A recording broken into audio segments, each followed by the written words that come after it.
duck blur. Race cars, lasers, aeroplanes. It's a duck blur. Might solve the mystery or rewrite history. DuckTales. Ooh. Every day they're out there making DuckTales. Ooh. Tales of daring, do bad and good luck tales. Danger, watch behind you. There's a stranger out to find you.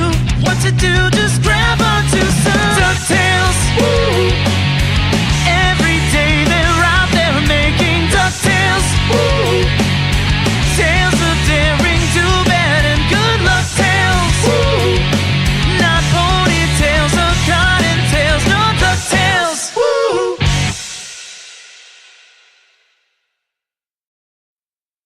We are the ones who don't know what we're fighting for. Give us a gun and send us all off to war. We are the ones who grow up in violent homes. We are the ones who don't know what's right or wrong. I know.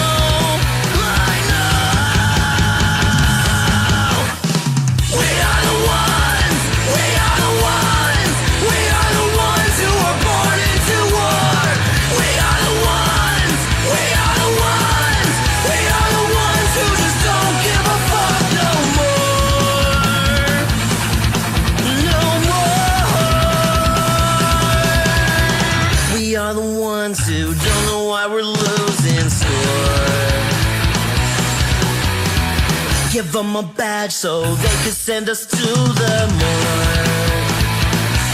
Yeah, we are the ones who are scared to walk out the door. We are the ones who don't know what we're dying for. I know. We are the ones. We are the ones. We are the ones who were born into war. We are the ones. We are the ones. We are the ones who just don't give a fuck now. We are the ones. We are the ones. We are the ones who were born into war. We are the ones. We are the ones. We are the ones who just don't give a fuck no more. No. Get off his fucking neck. Oh, that makes you know.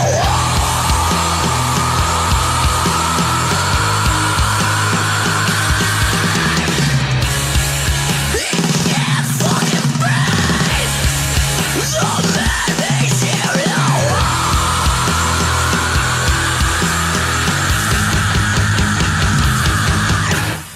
We are the ones. We are the ones. We are the ones who were born into war. We are the ones. We are the ones. We are the ones who just don't give a fuck now. We are the ones. We are the ones. We are the ones who were born into war. We are the ones. We are the ones. We are the ones who just don't give a fuck no more. No.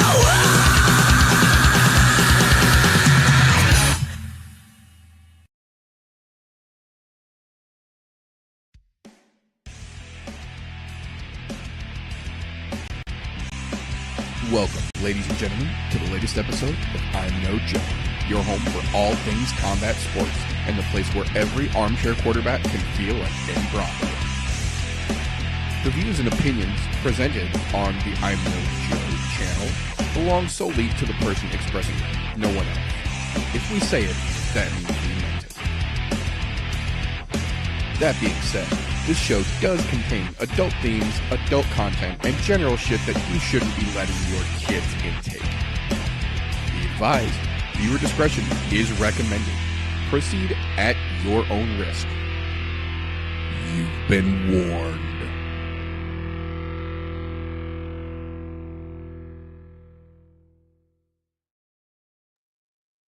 If it's October, you know where you are. Welcome, ladies and gentlemen, boys and ghouls, to the first episode of the month of ImNoBookie, the show where every armchair ghoul in grime can feel like Eddie Bravo. Today, as like most nights, I have got a glorious panel here with me in the studio, ready to break down all the shit talking and shenanigans and get out all the fight news and fuckery we have had shake down the pipeline since we saw you wonderful folks last. Before we get into anything news related or fight worthy, first and foremost, gentlemen, how the hell you doing this evening? Doing good, bud. Doing good. Doing fantastic. Fucking Friday Eve. One day closer to fights on Saturday. Yes, sir. And Yes, I sir. say fights loosely. Right. No, we will get into the quote unquote fight scenario and the fight menu, as it were, for the weekend a little bit later on. Start things off as we like to do around here, though, a little bit of news and recent events, fight announcements, things like that have shaken loose from the news tree of the MMA world since we saw you wonderful folks a couple weeks ago. First and foremost, kicking right off at the top, if you did not watch One Fight Night last week on Amazon Prime, good Lord, go back and fucking watch that.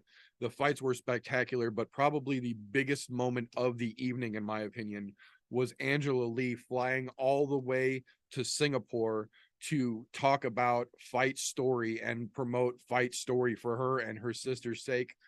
If any of you out there need help, dial 988 from any cell phone in the world or go to fightstory.org. There are resources. There is always help available. Angela Lee came out, talked about Fight Story, and then retired, laid the belt down in the ring and retired as the champion. I'm not gonna lie, I cried like a fucking baby. It was like a Jewish guy at a Barbara Streisand movie. They were just coming down and there was no fucking stopping it.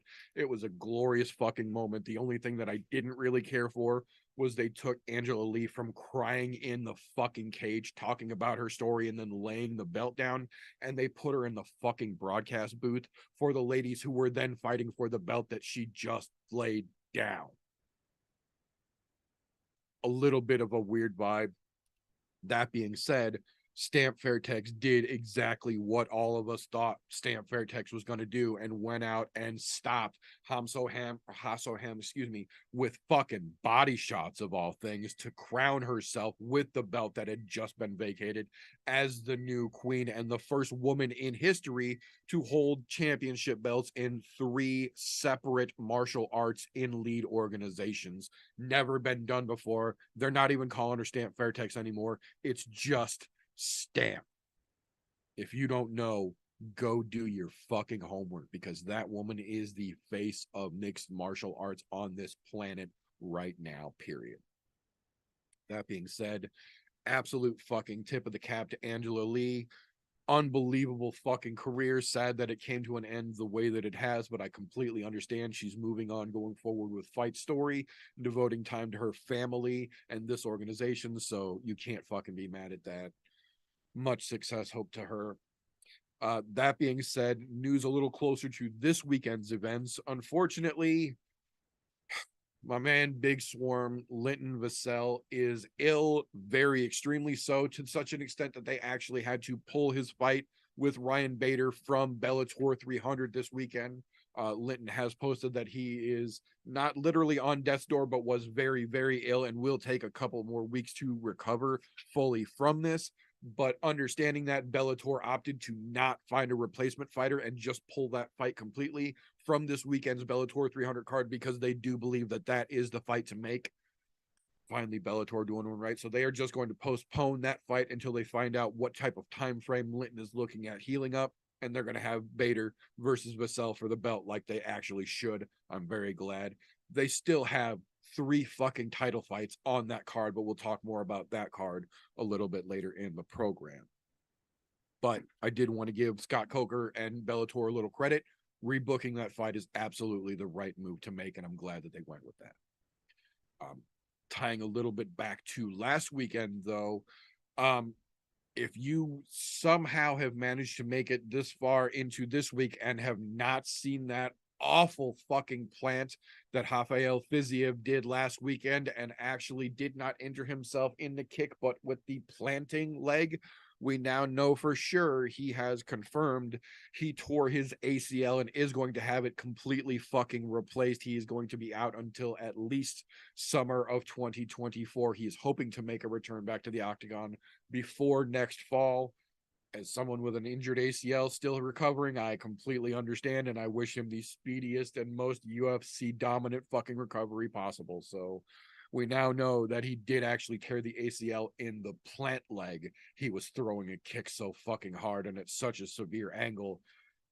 Ouch. That fucking that hurt to watch live, but seeing all the slow motion replays just Ooh. That being said, we have got a small mountain of fight announcements here, so I'm going to try and chop through these motherfuckers as quick as I can here. First and foremost, at UFC 294 in just a couple weeks, October 21st from Abu Dhabi, a very interesting but understandable fight has been added to that card. Javid Basharat is going to be taking on Victor Henry, which is a spectacular fucking matchup unto itself. Now you add it to the fact that they're going to put it in Abu Dhabi.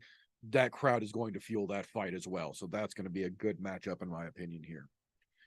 November 4th, down in Sao Paulo, UFC Sao Paulo just got a pair of, again, understandably interesting fights added to it. The Bonfim brothers are officially both going to be fighting on that Sao Paulo card. Gabriel Bonfim will be taking on Nicholas Dalby, which is a very good matchup for him, I feel. And then Ishmael Bonfim will be taking on Vince Pichel, which, coming off of that last performance, I don't know if that's the best matchmaking, but they obviously want the Bonfims to shine. And if that's the case, that's good matchmaking for that. So the Bonfim brothers will officially both be on the UFC Sao Paulo card, barring any freak accidents between now and then. That being said, the following week, UFC 295, November 11th from MSG, just got a couple of very interesting fights added to it here. The first one on the ladies' side here, Tabitha Ricci, Baby Shark herself, getting back in there versus Full Camp Lupi Godinez for MSG. That's going to be an exciting fucking ladies' fight on that card. I'm telling you right now, that's going to be a great fucking matchup. But one of the bigger guys matchups that they have added last minute to that card, excuse me. I know you're listening, Tommy. Pat Sabatini versus Diego Lopes, the Mexican Fallout Boy himself, getting back into the cage, Mom. It's not a phase. He's going to be a fighter. Interesting fight matchup, stylistically going to be really fun to see shake loose. And I know Tommy is just going to be shaking and a quaking once they get that announcement from Bruce Buffer. I can't quite get that level, but I do what I can. MSG really shaping up to be an interesting card here. UFC Vegas 82, the week after MSG, back in Vegas. Very interesting fight added to it on the ladies' side of the house here. Amanda Ribas getting back into the action against Luana Pinheiro, who has just been steadily climbing up the fucking ranks as well. Stylistically, very similar. So it's going to be interesting to see if Amanda Ribas is finally starting to cross into that territory of UFC veteran, and they're essentially offering her up as a sacrifice to the next class that is coming up from behind her, because that's kind of what this one looks like. And if it plays out the way that Vegas has it looking right now, going to be an interesting shakeup on the ladies' side of the UFC. But we'll pay a little closer attention as we get closer to that one. UFC, they're just calling it event for December 2nd. Location is still officially TBD. They don't know if they're going to be back in Vegas or if they're going to get one of these road contracts they're working on secured by then. But they've got a pair of interesting fights added to it this week. The first one, Sean Brady versus Kelvin Gastelum. They are making this fight at welterweight. They have decided this is going to happen. Kelvin Gastelum at 170 is going to be a thing again. They're adding it to this December 2nd card. If Kelvin can make it this time and Sean can stop getting fucking staph infections. So we'll see. But the other side of that announcement that does look very interesting, at least to me, Drakkar Close finally getting back in the fucking cage, stepping in against Joe Selecki, who is no fucking slouch of a time off recuperator. Going to be very interesting to see how Drakkar has finally recovered from that neck injury that we saw from Jeremy Stevens in the shove off for the fight, because Drakkar has not been back in the cage since then. It is long overdue, but we also understand why he has taken his time with a severe neck injury. So it's going to be interesting to have all the questions answered, hopefully, in that one. Forgot about this one. The third fight they added to the December 2nd card in that TBD location, Jared Cannonier versus Roman Dolidze. Not only is that stylistically a very interesting fight, that is kind of like what we just talked about a minute ago. They are 100% using Jared Cannonier as an offering to the next class coming up behind him in Roman Dolidze, who has been tearing his way up the fucking divisional rankings as of late. That fight could have huge repercussions at 185 pounds to end the year. Going to be interesting to see how both of those men look as we get a little closer to December. UFC's final pay-per-view of the year, 296, taking place that following week, December 16th, just got probably one of the most exciting fights of the 2023 calendar year added to it. Paddy the Baddy is officially getting back, and they are putting him against Tony fucking Ferguson. El Kukui versus the Baddy for the final UFC pay-per-view of the year. The implications of this fight's results alone are going to shake up lightweight one way or the other, especially considering some of the media we've seen lately from both Tony and Paddy, which we'll get into more as we get closer to that fight. But that's a big one. And they're going to use that to end the year. They're talking about making that potential co-main on that pay-per-view card, depending on what other fights get stacked on there. Going to be interesting. It's going to be real fucking interesting to see how UFC closes the year out with that. Over on the Squared Circle side of things, though, we did get confirmation directly from the Gypsy Horse's mouth itself. Tyson Fury has confirmed contracts have been signed for a lineal title defense match against fucking Usyk. This is the fight that most people thought was never going to happen. I don't know that it honestly really needs to happen. Usyk has not proven himself to be on the Fury level, but they also have 4 different organizations running every weight class over in boxing, so I understand why they have to make some of these stranger matchups. At least this one I think is going to be interesting if it actually comes to fruition, because as those of you who have been paying attention might know, Tyson Fury has a previous date already confirmed for the end of this month with one Francis Ngannou in a boxing match. So Francis has already said he doesn't understand how Fury is going to be cleared medically to fight in December after what he intends to do to him at the end of October. And I don't know if he's going to be able to pull all of it off, but I'm going to tell you right now, if Francis can at least land a couple of good shots, Tyson might not be ready to jump right back into the ring in December. We'll see as we get a little closer to the end of this month, but man, if that is not a trick or treat Schrodinger's contender match in the Squared Circle waiting for us at the end of the month, I don't know what is. That being said, starting off the first official UFC card of 2024, going down January 13th at the Apex, of course. The first matchup of the 2024 calendar year has officially been confirmed by the UFC as Norma Dumont versus Yana Santos at bantamweight.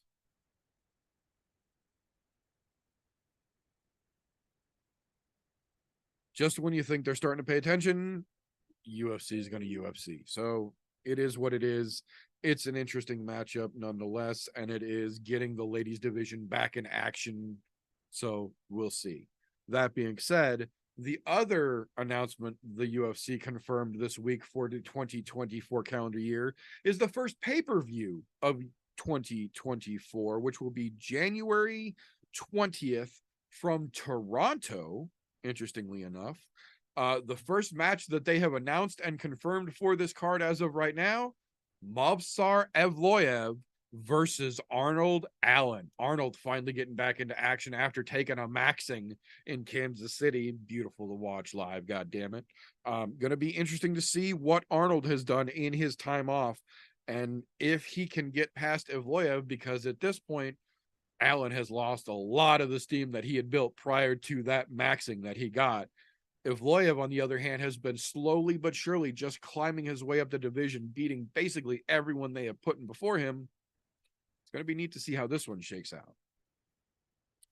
Now, in terms of non-fight announcement, but actual MMA sports world news, we got a couple here I want to go over before we wrap this part up. The first one, and one of the biggest in my opinion, the judge and the court have officially granted Cain Velasquez permission. He will be in Usman Nurmagomedov's corner in San Diego for Bellator 300 this weekend. It doesn't always work out, but when it does, and it's supposed to, it's nice. So Cain will be in San Diego, cage side, cornering his teammates for Bellator 300. That's nice to hear. On the other side of that coin, though, and the not so nice to hear, we got confirmation this week that Israel Adesanya has officially pled guilty to a drunk driving charge. 3 weeks before his fight with Sean Strickland while in camp, Izzy was pulled over after a dinner with some teammates. The local limit for driving under the influence is 0.5, and he blew a 0.85, clearly over the limit. He is pleading guilty. He accepts his punishment. He has released a statement that said that he made a mistake, and he hopes that those people that look up to him don't follow in his footsteps making this mistake, and that he's going to work on being better. It's about as much as you can ask for in an apology in this situation. He wasn't, obviously slobbering drunk. He had only had a drink with dinner and was literally, less than 0.25% over what the legal limit was. But still, even he said he knew he probably shouldn't have driven, but he did anyway. So obviously, if you need any more of a reminder, I'm going to say it real loudly for those of you in the back. Don't drink and drive. There's never a fucking reason. There is always a way to get a ride, whether you need a cab or a DD. Someone can always get you where you need to go. Don't fucking drink and drive. It's not worth it. That being said, on a, flip side of the legal coin in this situation here, we did get official confirmation that Nate Diaz will not be facing charges for the now viral and incidental New Orleans street brawl, as it's being referred to, the choke herd round the world prior to the boxing match with Voldemort. That was a shit show unto itself. But many people assumed that because this literally happened in broad daylight in the public, that Nate was probably going to catch some charges for this, because the fanboy that run up and got done up was going to, of course, be quick to call 5-0 and put that dime down. Well, it turns out now, you're shit out of luck, fuck boy. They saw the video. They know that you instigated it. Nate has been cleared. The event is closed. Good for Nate. Fuck you, fuck boys. Fuck around and find out. That should be your lesson. Fuck around and find out. That being said, back to the flip-flop of news coins, as it were here. We got confirmation this week that Mark Hunt, unfortunately, has lost his lawsuit against the UFC and Brock Lesnar for a second time. It is now closed and finished. This is frustrating for a number of reasons. More so, or most relatably so, I guess, at least for me in current news, is it is directly comparable to the fact that McDonald's and Wendy's just won a lawsuit for false advertisement in the pictures of their product versus the product actually served in their everyday restaurants. Ray Charles can tell you the shit that you get at any fucking McDonald's is not even close to what they put in those ads. But because there was no definitive way to give undeniable proof in the courtroom, the judge had to give the ruling to McDonald's and Wendy's. That's essentially what we've got here in the combat sports version for Mark Hunt. Even though Stevie Wonder could tell that Brock Lesnar was juiced to the fucking gills prior to competing with Mark Hunt, and the UFC knowingly gave him an exemption for the USADA test pool, and then he, to the surprise of no one, tested positive for steroids after, let me rephrase myself before people get upset. he tested positive for clomiphene afterwards, which is a masking agent used to help hide steroid fucking use. But because they couldn't present undeniable proof in the courtroom, Mark Hunt has now lost his second and last attempt to get this case handled properly. So while there might not be justice in all situations, we know what should have happened here. But due to the way the legal system works, unfortunately, Mark now definitively will not get closure from his situation. Speaking of not getting closure, though, a man more known for not necessarily his antics, but for his reversed decisions of fights than his actual fights himself, Matt Riddle has officially, after a short stint of 5 years, been released from the WWE. For those of you not in the know, Matt Riddle is more known, like I referred to a second ago, for having, I believe at this point, 4 of his 5 UFC fights overturned decision because he tested positive for marijuana while marijuana was still a violatable offense under the USADA program.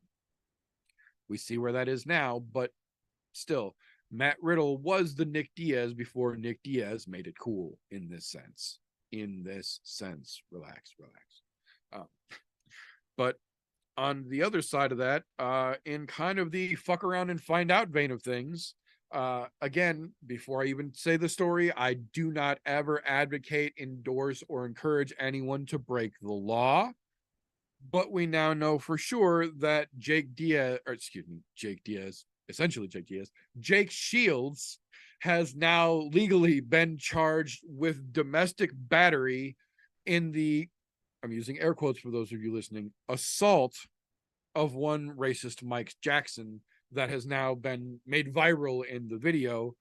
Mike Jackson had been Mike Jackson going after Jake Shields online, calling him a Nazi because he is Caucasian and Mike Jackson is Mike Jackson. Jake Shields essentially challenged him to a fight. Mike Jackson was trying to tap dance, so Jake Shields just went to where he knew Mike Jackson was. A fight ensued, and now Mike Jackson is literally trying to say that Jake Shields assaulted and jumped him and sucker punched him, even though that's not what the video shows, but okay, Mike. But we now have confirmation that Jake Shields does indeed have a misdemeanor bench warrant issued for his arrest for misdemeanor battery of Mike Jackson. So legally, Jake Shields is on the run, but morally, we got you, Jake. We get it. That being said, to end on a higher note of the actual news segments that we've got here, maybe not to the same tune of the thunderous Shane Burgos announcement, but we did get confirmation today that Derek Brunson has officially signed with the PFL and will be competing in the 2024 regular tournament season at light heavyweight. So yet another ex-UFC fighter going over to PFL to go after their $1 million division, but moving up in weight class when they go over to a different organization. Kind of interesting to see, but good for Derek getting a shot at $1 million, because realistically, that light heavyweight division might be something that he could walk into and make a couple splashes in. That being said, unfortunately, I have to end this news segment the way that I end most news segments, at least this year so far, and reminding everyone that unfortunately we have now gone another week where Dana White has managed to scathe his way through in thinking that having to live with the knowledge that he slapped his wife multiple fucking times on New Year's Eve down in Cabo San Lucas is enough punishment for him to have to suffer. And no, Dana, the fuck it is not. You are a piece of shit. Your time will come. That being said, either one of you gentlemen have anything I might have missed this week in the news world? Not that's pertinent. Yeah, I think you got it all, man. Pretty good. Oh, wait a minute. There was one thing that was pertinent. That's Jim fucking Miller. And increasing his jab with a little Mr. Miyagi-isms. Just saying. If you didn't see that video, you need to go watch. It's fucking funny. Absolutely. It's worth every second of it. Oh, but that being said, that is what we have got for news and recent events this week. Unfortunately, our young fellow who usually fingers the pulse of the MMA world for us is working overtime this week, so we do not have a Slow's Cans and Contenders segment. I will say on his behalf, though, I did begrudgingly watch the Contender series this week, and it was as much of a Dana White shit show as ever. We did get only 4 fights instead of the 5 there were supposed to be, because one of the gentlemen missed weight. That fight is being shifted at a catch weight to next week on the finale of Contender Series. But the fights that we did see were interesting, meh level at best. We had a Dagestani straight from Abdul Manap's camp come in and flounder all over the goddamn place. We had a guy that looked like a heavyweight moving at middleweight, getting his ass beat, but kicking ass and taking names at the same time, getting a contract. We had people losing and still getting contracts. We had an old guy who's never had a coach get a contract coming off of a fight because he looked that potential or potentious, I guess, to Dana himself, who he didn't even consult anyone with. He just gave the contract as he was telling Lurasenko who he was giving contracts to. So there was that. But that being said, do either of you gentlemen have any cans or contenders this week you see on this very interestingly mixed UFC card we've got to look forward to? Easy can, JJ Eldridge. Again, how she's on a fucking card again so soon after we just had to put up with her bullshit fuckery. But here we are. Although I hate to say it, she is across from another can in Montana De La Rosa. So that's, I think, I'm okay. What I'm hoping is that is the battle of contract. Somebody's getting fucking cut after that fight. I hope. Because Montana De La Rosa has not shown up at, like, she had some flashes where, oh, you got a decent ground game, but then we realized, no, she really does suck. JJ Aldrich, same fucking boat, except for she's never shown any flashes of greatness or possibility, even. How she's still here, who fucking knows? Throw that whole fucking thing in the trash right there. I'm also going to add into the women's with this Vanessa Demopoulos. Another fucking can. But gets to it's still here for some odd fucking reason. Who knows? Now, on the other side of this, there are some male cans up here. And I'm going to throw an entire middleweight fucking bout in there. Pfeiffer and Abdul Razak Al Hassan. Fuck them both. That, as a fight as a whole, 2 fucking cans. Unfortunately, neither one of them have done poorly enough yet to get kicked out. All we can do is petition. Cut those motherfuckers. Cut them, cut them, cut them. Knowing that he's going to have to live with this decision his entire life to keep them on the fucking roster, and there will be no repercussions for Dana White, really pisses me off. Both of them can jump in front of a truck. Shitty co-main event. That's all I'm saying. On the opposite side of that,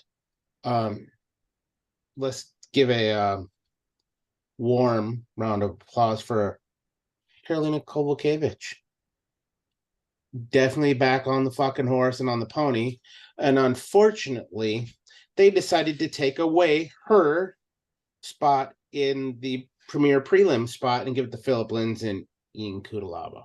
What a fucking bunch of bullshit that is. But hey, we're fucking here.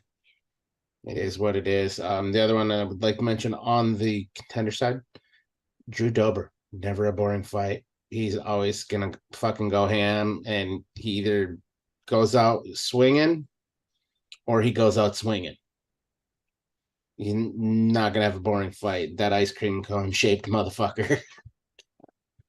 That's for damn sure. That whole fight I'm actually really interested in, because like you said, Drew Dober's one of those dudes. He's never been in a boring fight, and the guy he's fighting, Ricky Glenn, credit where credit's due. The guy's a tough motherfucker, but if you just glanced at Ricky Glenn in passing, you would swear he's one of those construction workers that doesn't come back Friday after he gets his paycheck. Long lunch kind of, know what I'm saying? Oh yeah. Then you get him in the cage, and it's a whole different fucking story. Damon Jackson-esque, if you will, roofer that doesn't come back from that long 2 p.m. break. You know what I mean? Same fucking world that those two live in, and then you put them in the cage, and they're fucking rock stars. So him against ice cream cone shaped Drew Dober is definitely going to be a good fight in my opinion. Yeah. So that's what I think this week as far as cans and contenders wise. There's other fucking stuff laying out there, but to me, it's just not worth it. Yeah, this is not my favorite card by any stretch of the imagination. It's pretty fucking terrible. So most of them are cans. I don't know. I'm not really excited about this. I mean, there's a lot that can come from this card, but as far as stuff that's like immediate future shit, I just don't see it. There's nobody in the true contender spot here. You know what I mean? On the whole card. Yeah, no, I think you're right on the money. Closest, maybe Dawson. Yeah, possibly Dawson, but that it, like if he goes out there and just takes care of Green quick, maybe, depending on how the fight ends. But that's the majority of this card, though, in my opinion, is just not good. Yeah, I mean, we're starting off with Aldrich. Come on, is this the second card in like what 2 months that Aldrich has been on? Yeah, nah, I don't need her that much, dude. yeah. I think any of us does. No, I agree with you 100% there. That's it. I just, like I said, I'm not the most excited about this card overall. And yeah, so Dawson possibly, he wins in spectacular form, maybe, but the majority of them can, I think. Just as the whole fight. Yeah, no, I very, very much agree. This is one of those cards that we like to refer to as a contractual obligation card. A lot of these fights don't have a lot of resonance in their division. They don't have any real big ripples in the organization as a whole. This is like a hangover card. This is the definition of a hangover card. This is fights that have to be made so that everyone is contractually getting the amount of fights they've been offered per year, and those fights have to be put somewhere. This is the kind of card they stick them on. Exactly. We'll get through it. Yep. I will say, I do see two little glimmers of potential contenders on this card, in my opinion. Here, the first one, Arichi Lang. That motherfucker is the definition of unknowable. That dude is literally like rolling a fresh set of dice every time he walks to the cage. You have no fucking idea what you're going to see. He could be the biggest flop of the night or the hottest fucking fighter that we see of the whole evening. There is no way to tell. So I'm always interested to see which Arichi Lang walks out. But the other one is standing across from one of TJ's cans here, Kanako Murata. That little girl, if the UFC made this match the way that I feel, at least that they made this match, was for Kanako to come out there and just blow the fucking doors off of Vanessa Demopoulos and steal all that undue fucking hype that she has somehow stashed in her fucking pocket, then I feel that is proper matchmaking, because I think that she can do it.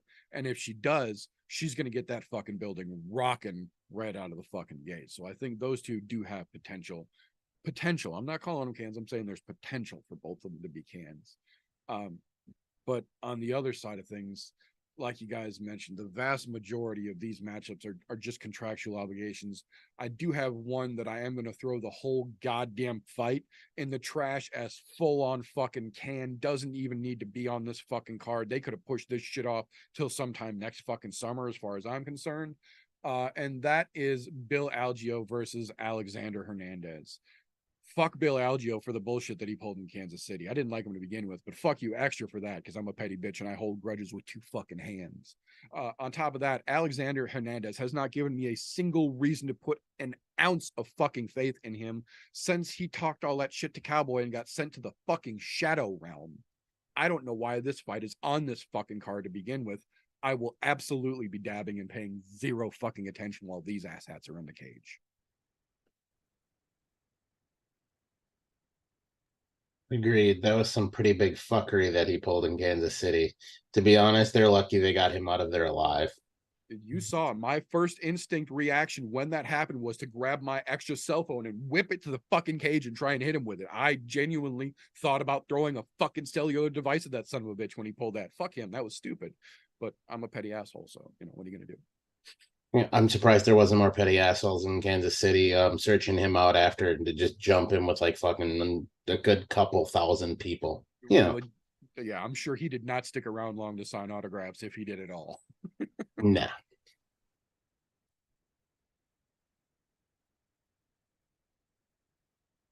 That being said, though, that is what we've got for our slows, cannons, and contenders segment here. That being said, this will bring us to the point in the show where normally you would be getting some mid-grade B-roll fucking bullshit footage for some program company that has nothing to do with the fucking podcast, and the people on the show don't even actually fucking use. We don't play that fucking game here. Patreon.com/ImNoJoe. That's how you help this podcast out. For as little as $1 a month, you get your name at the end of every single broadcast on this channel as a thank you to let people know that you are helping us do what we do. And you get unrestricted access to unaired and unairable content, things that we legally had to put behind a pay and age gate to make sure you're allowed to see this. Too hot for OnlyFans. I've said it before, I'll say it again. Only podcast ever kicked off of OnlyFans. You're watching it right now. So for as little as $1 a month, you help us do what we do. You get cool shit in return. That's how we make things work around here. That being said, when you watch as many fights as some of us do, sometimes you see a name put next to a name and you're like, I know how this is going to go. Ain't no sense in even wait. Oh shit. Yeah, but they just did the thing. And then you start going over it in your head. And next thing you know, you're rethinking everything you knew about this fight. We got a guy that specializes in doing that little segment we call Rethinking with Ramie. What's up, dude? Appreciate it. Yeah, pardon me. I do have one this week. The majority of I'm pretty sure I like I said, I'm just not excited about this card overall. So it's kind of almost difficult to want to go back and rethink any of the shit. Like, just put them in. Let's get out of here. Let's get this one over with and get to the next one. But there's one. But that's just my feelings on this whole card. There's one. The Morano. Is it Morano? Is that how you say his name? I always feel like it's Morano. Morano Buckley fight. Like, that is going to end one of two ways.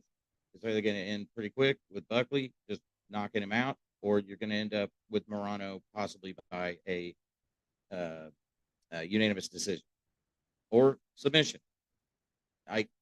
This is the fight that I've go completely back and forth on.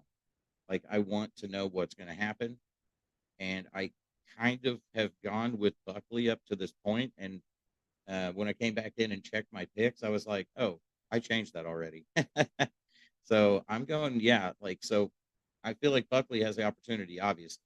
Morano, obviously, too. But I don't know, man. They're so tight on the odds as well. It seems to me like it's almost a coin toss here. But like I was thinking, it's either going to be Buckley early, or you're going to have a Morano possible submission. But I think it's going to end up unanimous decision, Morano. That's where I think it's going to go to. Even though I started with Buckley, I believe in Buckley. Most other people obviously believe in Buckley too on Tapology, because they are definitely picking him by knockout. But I don't know. I don't see it. I think Morano's tough as nails. That's the other thing. I think he's just tough as a coffin nail, hard as a coffin nail, whatever they say. But yeah, so I don't know. I think that's the fight that's going to be the weird one. And I think it's going to be, I think Morano has a chance to beat Buckley here. I can definitely see this one going either way. I can absolutely understand why this is your rethinking fight for damn sure. We've seen, and I actually heard somebody quote this earlier this afternoon, potentially Buckley's greatest highlight reel, that infamous kick with Impa Kasanganai that he caught and then spun and ended him, was 3 years ago now. Yeah. Been a minute. Granted, every Buckley fight has been generally exciting, but the last time he really had a big highlight reel has been 3 fucking years. And then you look at who he's up against. I know, and I feel like it's almost one of those, like, what's Buckley's age right now? think they said he's 28. 28. Yeah, so he's still doing good, but I mean, Morano's a little younger. 28. Honestly, I feel like once you're getting into your late 20s, early 30s, you're getting into your man strength. Like you're getting into peak physical form at that point.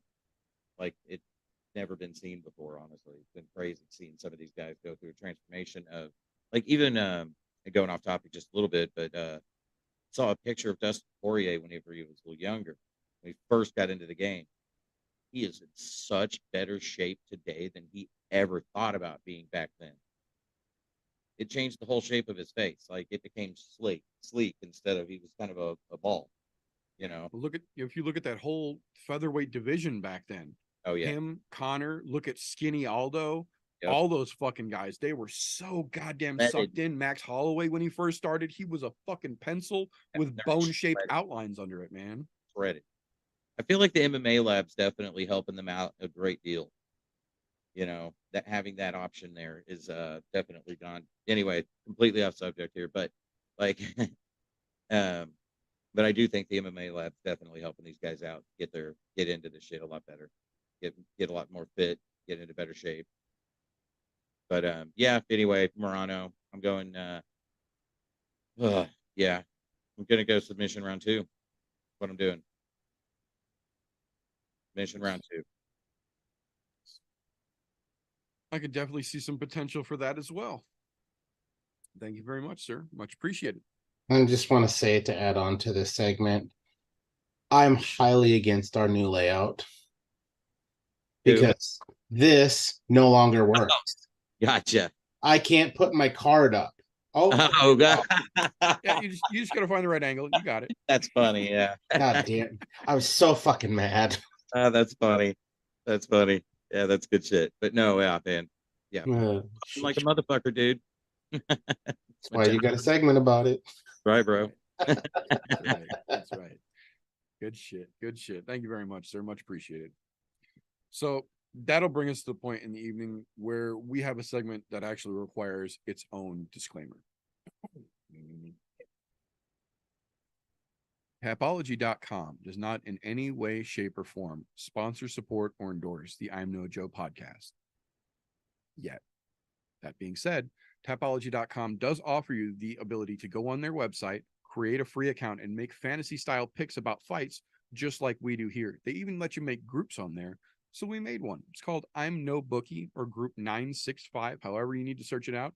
It is open to the public. You are openly welcome and encouraged.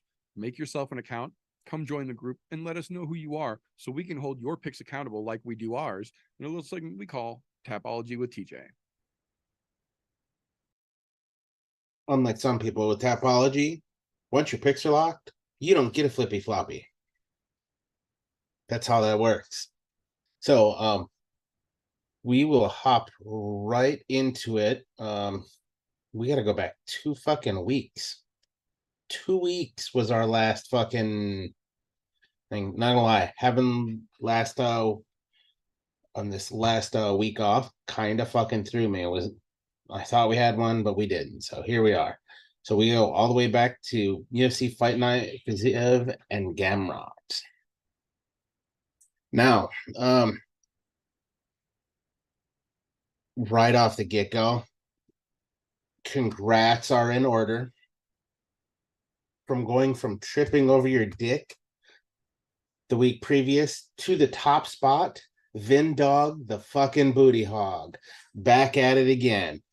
I think him and Christian may have been sharing some fucking answers because they were pretty close in both 7 picks correct. The only thing that got Vin Dog ahead was he had 1 perfect pick, whereas Christian did not.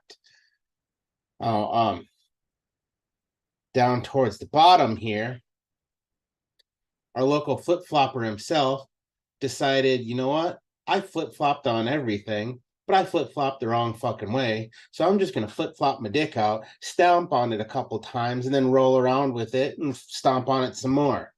I screwed that card hard. This is the one time I will say I'm actually sad to see one of our group members at the bottom of our group, because you actually managed to pick below 500, and that doesn't happen too often. So Hopefully, you can pull a Vindog and get yourself back on top. And also, honorable mention about dishwashing duty. Don didn't have to do dishes the last 2 weeks because he did beat the misses. So there was that going for him. And yeah, everybody else, minus Ramie and his flip-floppy attitude, was above 500. So can't complain about that. Not that he was off by much. One pick would have done the justice, but that's the difference between a fucking D and an F. That's all. 60% versus 59. You failed. Now, if you're not a member, come join us. Group 965. ImNoBookie over on Tapology. Yes, you will get shit talked about to you. You will get congratulated when you do well.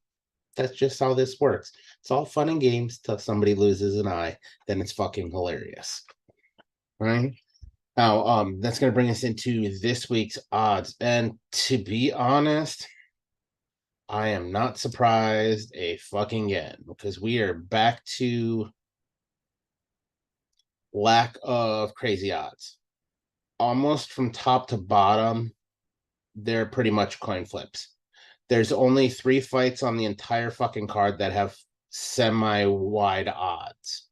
So I'm only going to cover those. The rest are coin flips. The first one we're going to talk about here is not really a wide odds, but it's about as close as you can get to starting to be wide odds.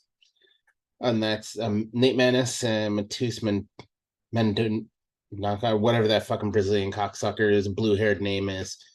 We'll just call him Dory because that seems fitting. So Dory has got himself a minus 250 favorite over Nate Manis at a plus 200 underdog. Not a super wide odd, like I said, but it's getting to where it could be considered a wider odds. One that I'm glad I fucking called and added to the category for a fucking reason. Vanessa Demopoulos and Kanaka Murata. We've got Murata as a minus 250 favorite and fucking Demopoulos as a plus 270 underdog, with Murata being a minus 350 favorite. It's fucking great to see. Knowing that we've lost our background. All right. Apparently that's weird. Here we are. We'll have to figure that one out later. Now the last of those for the wide odds on the card is coming in the shape of an ice cream cone. Drew Dober and Ricky Glenn. Hey, our background's back. They have Drew Dober sitting as a minus 500 favorite over Ricky Glenn and a plus 350 underdog. Just saying, there's something about that ice cream cone shaped motherfucker who doesn't have boring fights that apparently the Vegas odds makers like a lot. Can't blame them. But who knows? Strange things happen with construction guys in the octagon. That's all I'm saying. No, maybe not the worst bet in the world to bet on Ricky Glenn, but definitely not the best. Those are the widest gaps on the entire card for the entire fucking evening. Everything else is coin flips across the board, to include the co-main and the main event. It's kind of weird to see, but again, I just boil it down to somebody played fuck games at some point and ruined it for the rest of us. Here we are. But odds are subject to change. If you want to make money in this, as much as I hate to say it this week, this is another week where you need to go and make parlays where you're betting on 2-3 fights and they better all fucking hit. Because if they don't, you're not going to make a lot of money this week. Make a crazy parlay too, because why the fuck not? Spend $1 and fucking call all of the fucking underdogs. Do something fucking stupid. Not that the underdogs are that much of underdogs, but it'll pay a little bit more if you win. Yeah, that's all I got this week. Again, one more time. Beat the dead horse here. Join the fucking group. Group 965 on ImNoBookie on Tapology. Let us know who you are, so that way I can either talk shit about you or praise you or both at the same fucking time. Thank you very much, sir. Much appreciated. So that being said, that will bring us to the wrap-up segment here. So before we get into this weekend's UFC card, I do want to give you guys a quick little fight menu rundown for the weekend, as it were. As is the case most weeks, bright and early for you sun-worshipping lizards at 7:30 a.m. Central Time in just a couple fucking hours. One Friday Fights 36, because it's on the other side of the world, kicks off again. The average fan is probably not going to know a lot. The hardcores are going to know a couple here. There are 10 Muay Thai fights on this card with just 2 MMA matches. So this is another one of those multi-discipline. You are going to get to see actual different specific martial arts and an MMA match or 2 in this situation here. That being said, bringing in tomorrow evening, if you are an Amazon Prime member, you can already get a hold of this easily. One Fight Night 15 kicks off tomorrow night. One of my favorite examples of the UFC is not the end-all be-all in terms of combat sports. Last year on the Contender Series, Tan Lee got a vicious knockout and did not get a contract because Dana White, and I quote, didn't see it in him. Well, tomorrow night, he fights for the fucking featherweight championship over and won. He's more than good enough. Just because the UFC don't get you doesn't mean it's the end of the world. Keep at it, boys and girls. Great fights on that card, top to bottom. If you have not seen Sanchai fight or fucking Joe Nuttawat, get your ass tuned in to Prime tomorrow night. Not to mention, we have got the man, the myth, the legend, Mikey Musumeci in there against Shinya Aoki. That is going to be a spectacular 12-minute single round grappling match that I'm telling you right now, you're going to be sad if you miss that one. Wrapping up the rest of tomorrow evening, kicking off at 8 p.m. Eastern, LFA 169, one of my favorite UFC feeder organizations. This is another one of those cards. Even the casual will recognize a couple of the names on this card. The hardcores are going to know most of the people on this event. This is one of those organizations. I tell you, watch these now, because some of these names either came from the UFC and are working their way back or are getting their way through this into the UFC. Going to be some good fights tomorrow night on that one. Kicking off Saturday morning, 11 a.m. Central Time, noon Eastern. I can accept that being a little earlier. Octagon 47 taking place live from Slovakia, one of the bigger European organizations, putting on some cage fights in Slovakia tomorrow morning. If you need something to watch with lunch, there's some interesting matchups on there. Not a lot of recognizable names for the casuals, but again, interesting combat sports to kick your day off. Actually starting off a little bit earlier tomorrow, or excuse me, Saturday, kicking off the main card at 3 p.m. Central Standard Time on Saturday is the UFC card, but we'll talk more about that a little bit later. The other one I do want to mention is starting a little bit later. Their main card starts at 6:30 Eastern, 5:30 Central Time, is that big Bellator 300 card that I mentioned earlier. 3 title fights, a whole bunch of great fights. 16 on the card as a whole. It's going to be going on the same time as the UFC. I don't think the main events are going to line up, so you should be able to split screen and get everything in the proper alignment here and not have too much terrible overlap.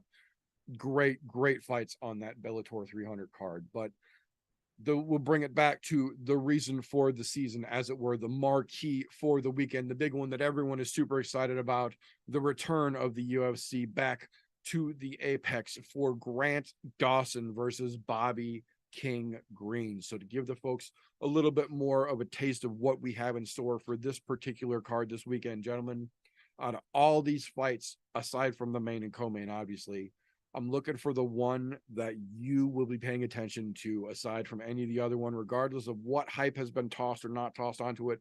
What one fight on this card are you guys particularly excited about?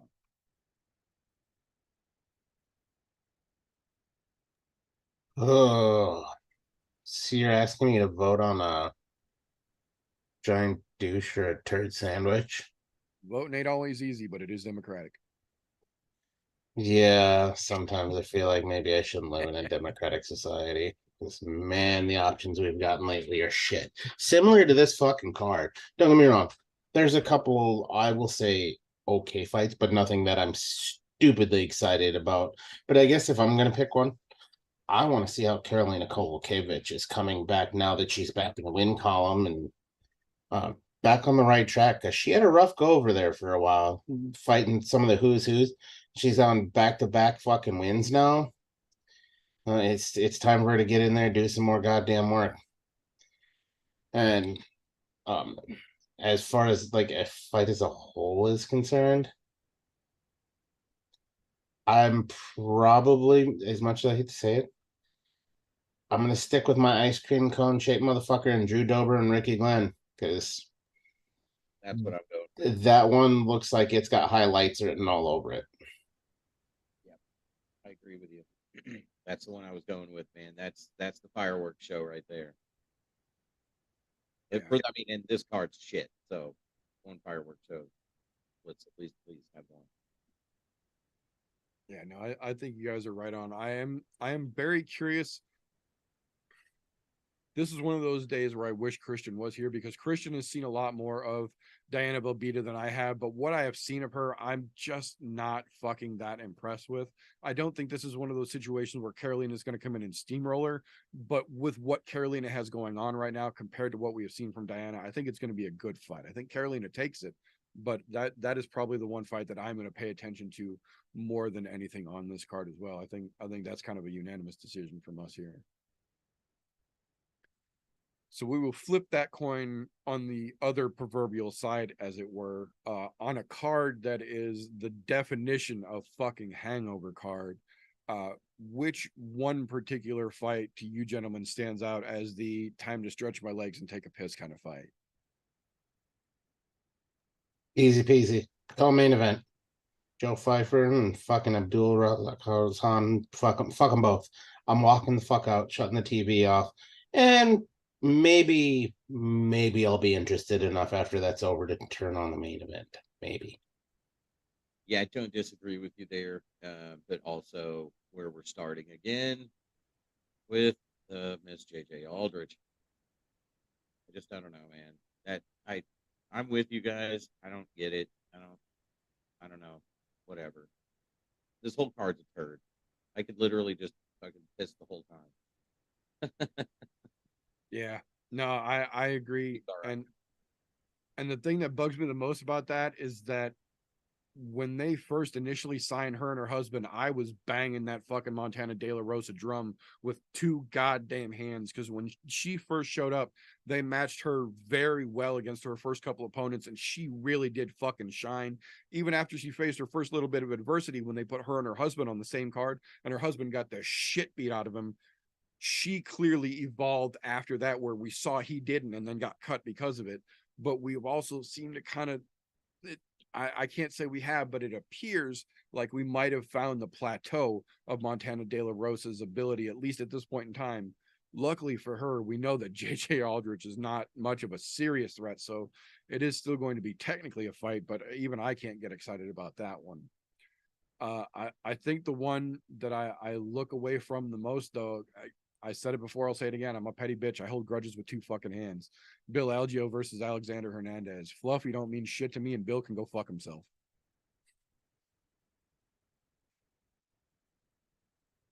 That being said, being fair to the people who don't know yet, is there any actual potential in being Joe Pfeiffer against Abdul Razak Al Hassan that has any interest? Because I know TJ doesn't have any. I've got so little that I probably will only even look at the TV if I hear them yell, "Oh!" I'll give one thing, and that's I hope Joe Pfeiffer gets so badly injured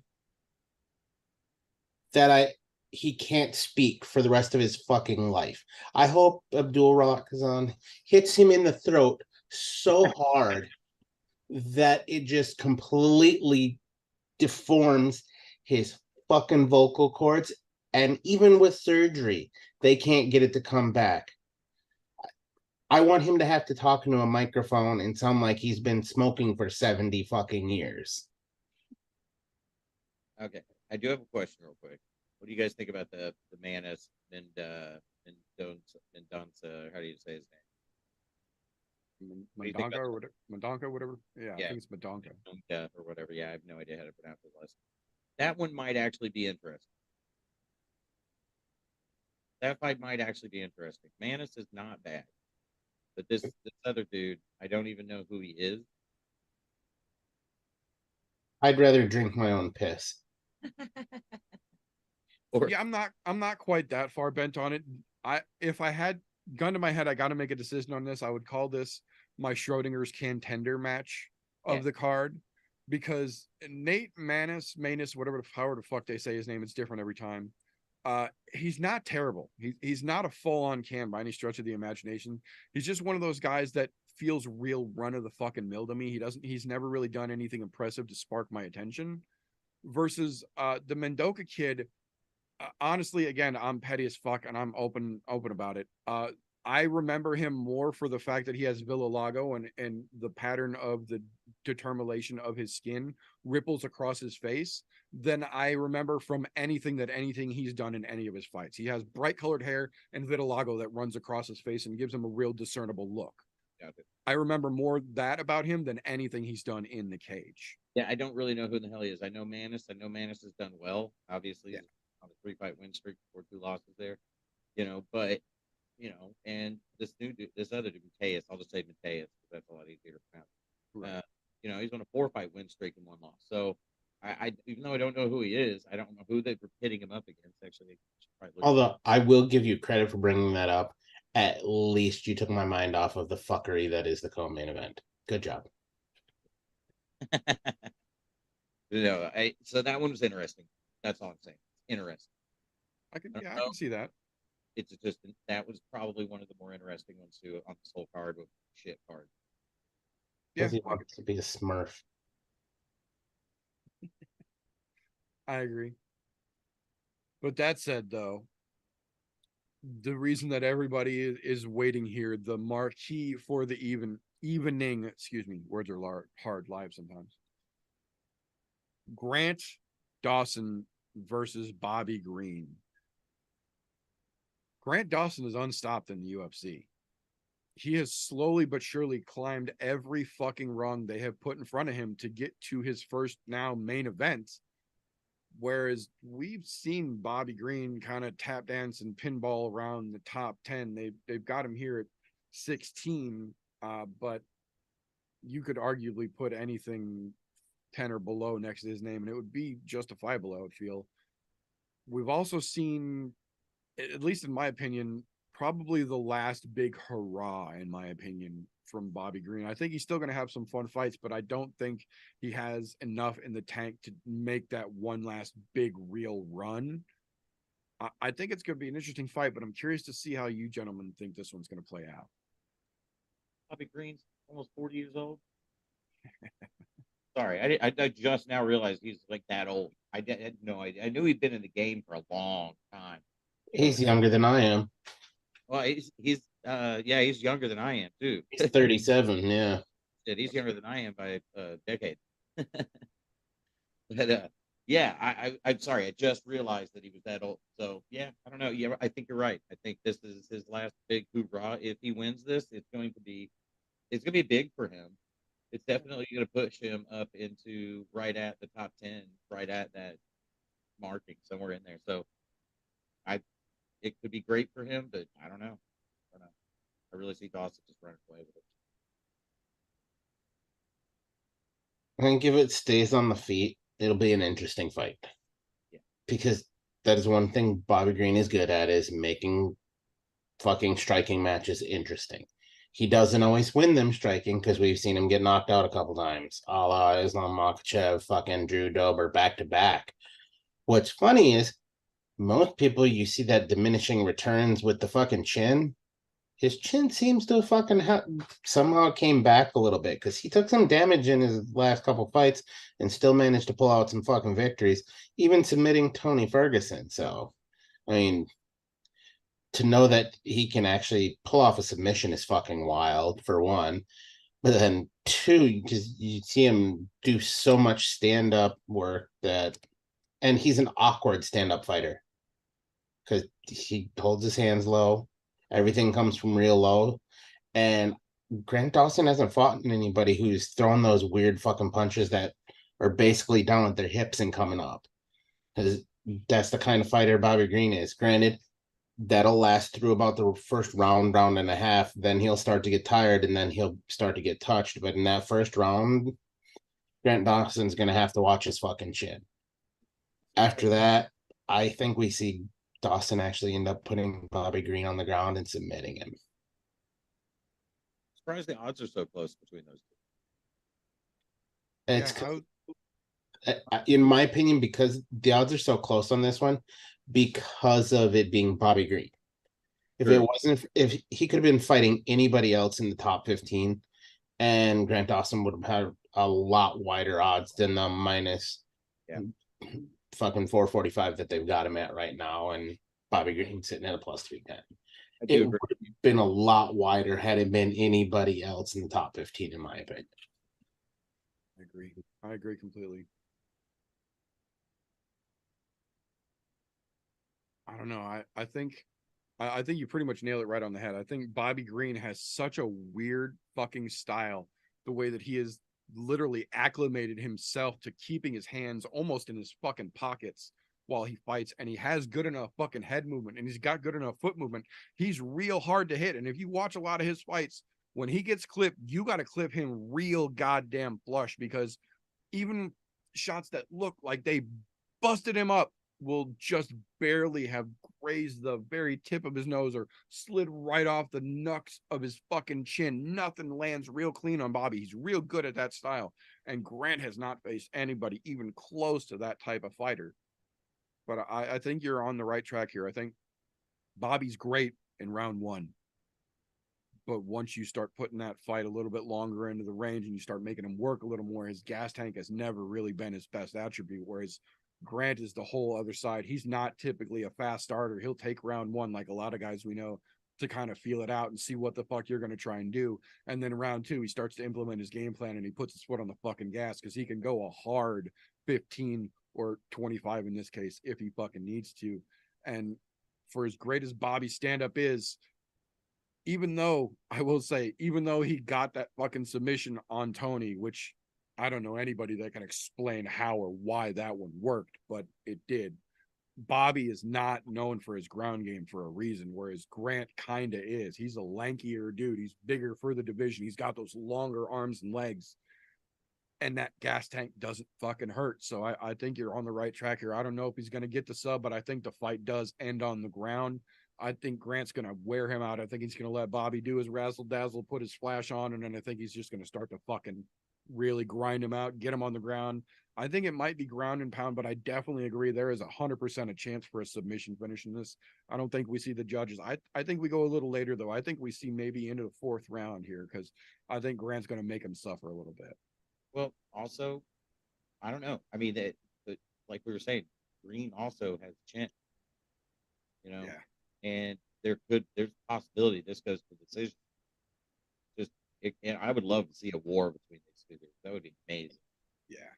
I mean, I don't want it to go to decision, but I do see Dawson winning this by decision. I think Green has the mental capability and the wherewithal to hold out, even though, Dawson has some other tricks up his sleeves as well.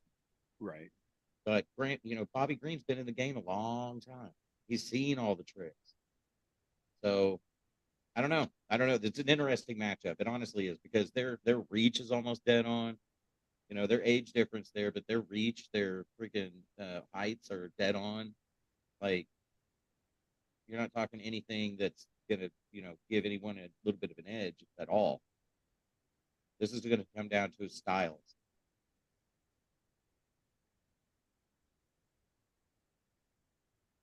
Yeah, I think you're right on the money there. I think styles are going to make this fight what it's going to be. And there's a reason that the saying is styles make fights. This is kind of the embodiment of the epitome of that phrase right here. I agree. It's going to be an interesting one, though, guys. That one is.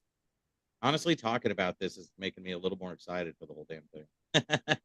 Yeah, no, it's not the greatest card in the world, but when you take that forest from the trees look and you start to actually break down some of the individual matchups on here, that's exactly why I wanted to do it like this. Like we said, this is a hangover card of hangover cards, but even in a pile of shit, sometimes you can still find a little shiny gem.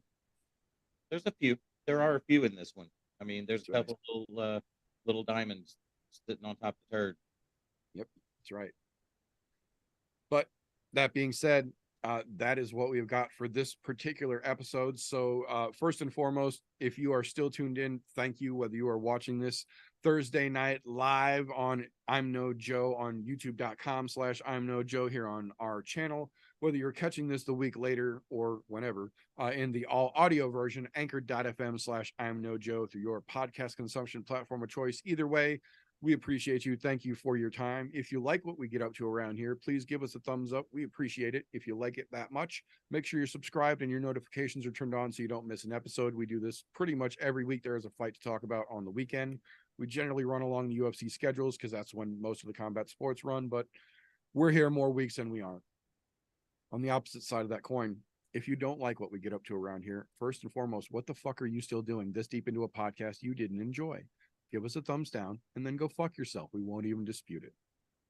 That being said, when we wrap things up here on Thursday night, that's not the end of the fun, because tomorrow morning, just like most Friday mornings, the guy who's not here this evening because he's working his ass off on his other job, Christian, our brother SlowB, and his partner Vindog the Booty Hog do their very own podcast on Spreaker.com/SlowBake and Contemplate. They talk about fight news, cannabis, all things fun and fuckery related. Their links to their podcast and their socials, as well as their very own channel on the ImNoJoe Discord server, are all down below in the description. That being said, if you were here, this would be the point where Christian would also tell you that the fun doesn't stop with his podcast, because Wednesday nights around 9:30ish, depending on the evening, over on the Golf T Vapes YouTube channel, you can check out the Foggy Fairway, where that bearded motherfucker right over there and myself and a lot of other of our friends hang out pretty much every Wednesday, sometimes every other Wednesday, mixing up DIY, e-liquid, talking about advocacy, just hanging out, shooting the shit, fun and fuckery for everybody. You're all welcome. Again, links for that down in the description as well. Now, if that's not enough for you, you haven't had enough of us yet, you can go check out Ramie. He's got his own little thing going on. In fact, if you go over to Instagram, you can go to mo_canaculture_podcast. It'll take you right over to his links right there. That fucking guy. At least I think he's on this side of me over here. Hopefully my thumb's going the right way. If it's not, fuck it. Don't care. He knows who he is. That big green leprechaun flip-flopping son of a bitch. Nailed it. Also got a podcast right here on YouTube as well, so go right over there and check that out. That's not it. Our host here, Meter, he actually does more than one thing, surprisingly enough. In fact, if you go down below, you hit Linktree / the Meter does many things. That'll take you to all of the many things that the Meter does do. Also, if maybe you don't like that link, you can use Linktree / ImNoJoe. Same fucking thing. It will take you to all of the links for all of the many things that the Meter does do. Go follow him. Between all of us, it should give you something to do all fucking week long. That's all I'm saying. Thank you very much, sir. Much appreciated. Like you said, there is something for everybody. We got you covered pretty much all week long. Links for everybody's good stuffs are all down in the description or have been rolling across the bottom of the screen as they were. Thank you to everybody who tuned in. Hopefully we can get all these little background gremlins tweaked out and worked out next week, but this was a fairly successful trial run in my opinion here. So thanks to everybody who tuned in. We appreciate you. We're going to call it all for this one. Remember, everybody, don't let ignorance stop you. You can root for anything. Unless it's Kevin McCarthy keeping his job. History made again, dipshit.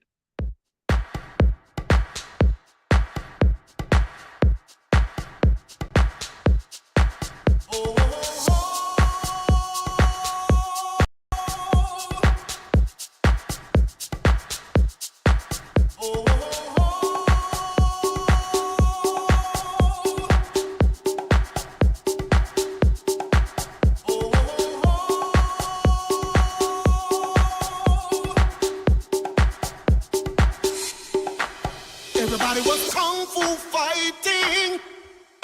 Those kicks were fast as lightning. In fact, it was a little bit frightening. How do I say goodbye to what we had?